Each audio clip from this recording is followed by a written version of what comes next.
Hey everybody, it's the Geeks from the Geeks of Finance. Today we just want to talk a little bit about the market environment. Over the course of this past week, we've seen quite a bit of pickup in volatility with the SPY and the rest of the indices selling off, I think around 3% or so just here in the past couple of days.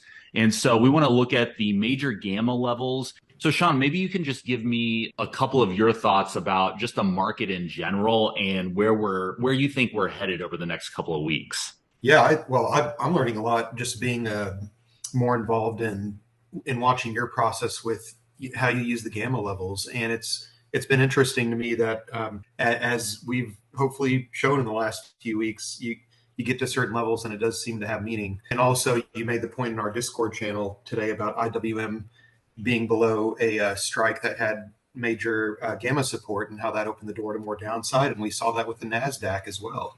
Yeah, a lot of these charts on the indices look really nasty, as like we were talking about in Discord. And one of the, I think, more interesting charts has been on the SPX, on the S&P 500 itself. You could just see here over the course of the past week or so, we've been bouncing right into this zero gamma level, which has been fluctuating over the past week between 4,400 and 4350. And so you can see this is a 30-minute candlestick chart. You can see it just keeps bouncing up into that level. We nearly touched it 2 days ago. And since then it's been straight downhill. And we just broke this big gamma concentration here at the 4,300 level. You can see a lot of volumes coming in yesterday and today. At the 4,300 and below. One of the things that really has my attention, especially today, you can see there's like quite a bit of volume at the 4,100 strike, and that's also a large gamma concentration here. And so this could be a potential target coming up here over the course of the next week or so. Yeah. It's a cluster of gamma concentration. A lot of dealers are going to be positioning here. We're in negative gamma territory, like we've been talking about in Discord. And so you can see it's like a very strong negative gamma environment. It's even clearer if you look at the SPY, which is like heavily weighing negatively on the market. SPY also has big gamma at the 425 strike, and you can see there's this big gamma here at the 400 strike. So I think all of that's going to be really weighing on the market. This total gamma -3 billion, the largest I've really seen it ever in the last, say, 3 or so years that I've been monitoring gamma levels, has been around -4 billion. So we are definitely pushing towards that negative range, and there could be a lot more downside to go, especially with the volume coming in today that we've seen here. So yeah, I definitely think there's a lot of negativity in the market. And just the charts overall look really negative. One of the things I wanted to point out is like same thing on the SPY. We were just bouncing at the zero gamma level, which again has been between 437, 438, 436 over the course of the past week. It's really just been targeting right in that zone, and we've kind of keep bouncing up against it and rejecting. And today is a pretty large rejection all the way down to this G2 level, which is really identifying the largest negative gamma concentration. So these levels matter. The volume by strike matters. And so this is what we monitor, right here on our dashboard. A couple of, you brought up one of the big earnings releases last night on Netflix. You want to talk about like what you're seeing in Netflix yesterday and into today? Yeah, it's interesting. The more I've recognized the power of levels and the different indicators that we're using, I actually thought Netflix, what they said was fairly negative. They basically showed increased free cash flow.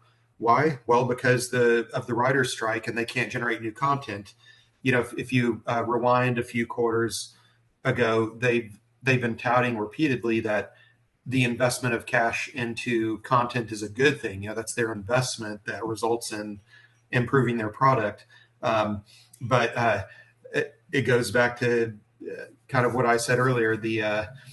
You get to a situation where the headline ultimately maybe it is negative, but because the market wanted to react the way it did, we ended up with this big gap up right into the area that was identified using the gamma data as a area of concentration overhead. So I don't understand the fundamental reason for it to jump so much, but I would understand how we could fail from here based Right. on, based on the fundamentals. So, Yeah, look at you this know, chart. I just shared this trading day chart, which shows it a little clearer. This is like going yeah, back to the beginning of the year. I mean, this is a nasty chart. I mean, it's yeah. really volatile. Obviously, it had a big move between March and July. That was a huge, like 50% run, Oh my God. basically. Crazy. And then, of course, it's retraced almost 50% of that, of its total move. And so, Yeah, pretty here wild. getting the big bounce. I mean, it doesn't surprise me, but this still is in, kind of a negative trajectory. If we just look at our 3D gamma surface model for Netflix, you can see obviously a lot of this gamma concentration here that's going to expire tomorrow on October 20th. But if we just come in here to the side, you can see these smaller concentrations, which are really dwarfed by all of the gamma that's expiring tomorrow. But these will start growing as time progresses into October and November. You can see the November 17th, we've got 350, 330, and 300. That's the start of, I think, a negative skew in Netflix. So we really want to keep our eyes on those strike prices, which is significantly lower than where we're trading now. Let's take a look at Tesla. I don't know. Did you have a chance to look into Tesla after the earnings last night? Yeah, just a little bit. I mean, obviously, it reacted very negatively. I mean, it was down $10 yesterday and then $10 after hours. And today it basically spent most of the time another $10 below where it was after hours when they reported earnings. So pretty negative stuff. And all I saw was their numbers relative to expectations and a few comments from Musk that seemed a little bit cautious with echoes of he mentioned time frames that were difficult for Tesla. Right. 2008, he mentioned having PTSD from going through the times where Tesla was strapped for cash. And, that's, I kind of see them as a little bit of a poster child for I'll back up a step. Their growth has been amazing, like 74% a year or somewhere close to that. They just a few years ago, they were at 75 million in revenue. Now they're at like 20 billion. It's really phenomenal. But I see him as a poster child for the Fed 0% interest rate policy. That Musk has been very smart about selling stock to raise capital when the stock price was at highs. He gets a lot of flack for pumping it. I don't think we'll ever forget the 420 buyout rumor that was started on Twitter, but he's kind of making some enemies. He's kind of making some enemies in government. I think both, the free speech thing, not to get too much on the political side, but also the fact that the current administration is very much beholden to the auto unions, and that is mostly like the United Auto Workers, GM, and Ford, and so Tesla didn't even get invited to their green conference, where they were discussing green, vehicles, which is kind of ironic since they're still kind of the leader of the pack in my mind, but they're not the political favorites. So, Right. they trade at a huge valuation.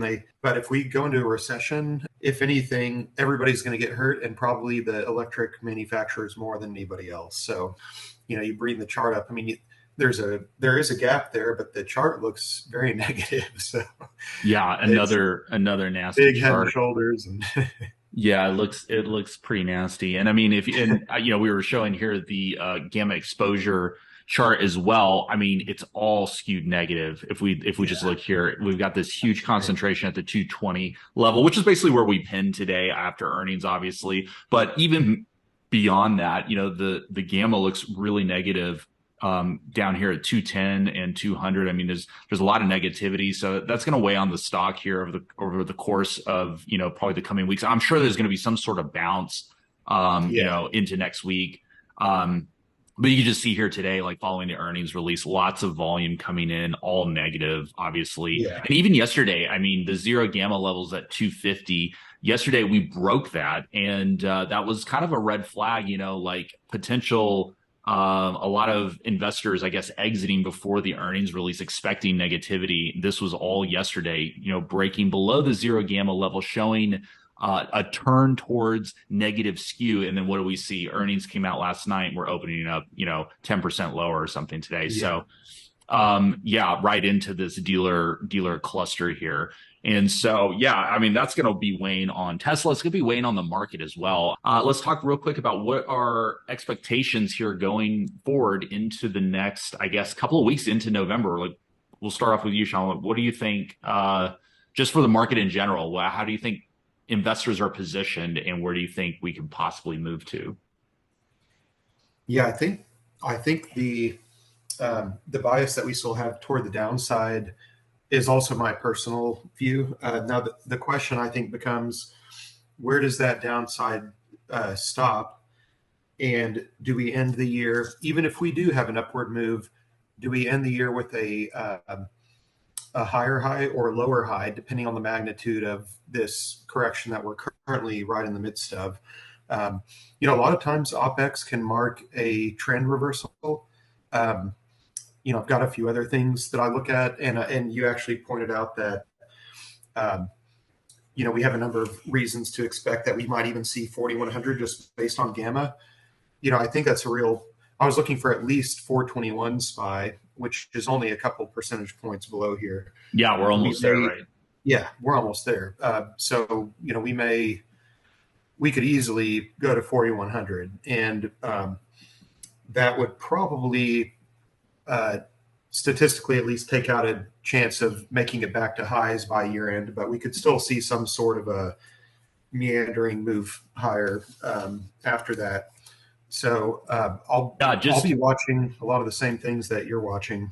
Great. Yeah. I mean, sorry to interrupt. I just want to say, just look at this chart on the SPY, our gamma exposure levels here, the big concentration at 425. I think if we break that, 420 is obviously, we've got, quite a big concentration there. And it really stands out, like we were talking about at the beginning of the video. We were talking about this volume. This came in today and in previous days at the 4,100 level on SPX. And that's actually significantly higher than what we're seeing on the SPY. And so it always worries me when I see big volume coming in at a strike that's, a good 5 to 10% lower on the S&P 500 itself. I mean, there's a lot of institutional trading going on in the S&P 500 and the SPX options particularly.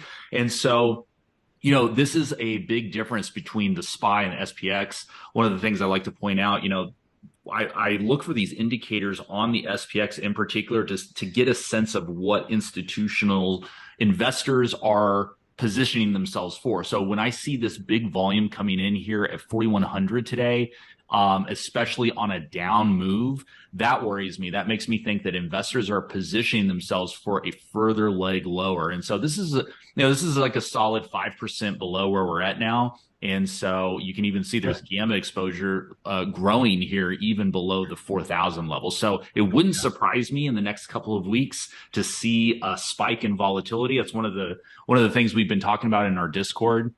So here's our VIX chart annotated from what we've been showing in our Discord and discussing in our Discord. This is really a zoomed in version of a much larger pattern that we're seeing on the VIX. We've been talking about over the last month this potential for a spike from VIX.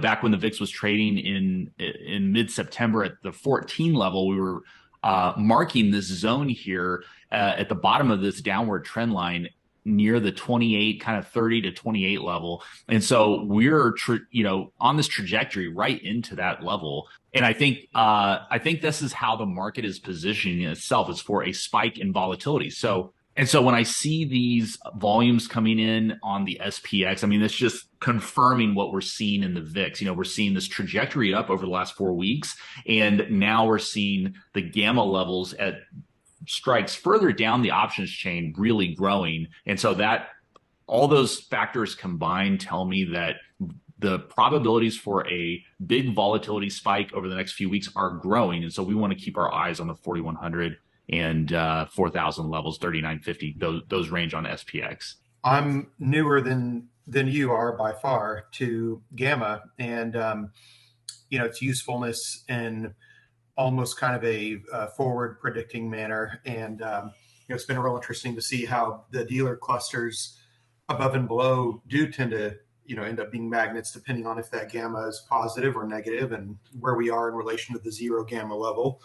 And I'm just wondering if you go back to your memory of some of the deeper corrections we've had, whether it's 10% pullback or something like March 2020, where it's way more than 10%.